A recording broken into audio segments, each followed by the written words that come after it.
આજે ઉપાડ્યું જીરું અને ખેતરના શેઢે કીરું શિરામણ.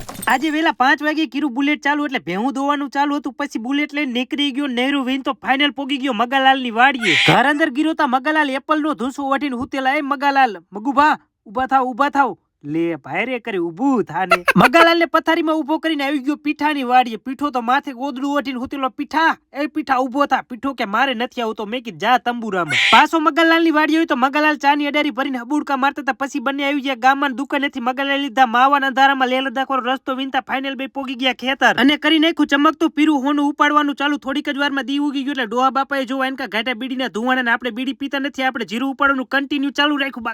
બાકા ઝીકી જીરું ઉપાડતા 10:30 વાગે એટલે ખેતરના શેઠે કરી નાખ્યું શિરામણ કરીને મગલાલે ગરમા ગરમ માવો બનાવ્યો એટલે ખાઈ લીધો. માવો ખાઈને પાછી જીરામાં બાકા ઝીકી બોલાવી એટલે ખેતરમાં કરી નાખ્યા પાથરા અને પછી 12 વાગે એટલે કરી નાખ્યું જીરાના કુંજા કરવાનું ચાલુ એટલે કે શેરા કરવાનું ચાલુ. 1 વાગ્યું ત્યાં જીરાનું બધું કામ પતી ગયું. પછી મેં કીધું બાજરામાં પાણી ચાલુ. મગાલાલ ટેકરા લઈને થઈ ગયા વેતા.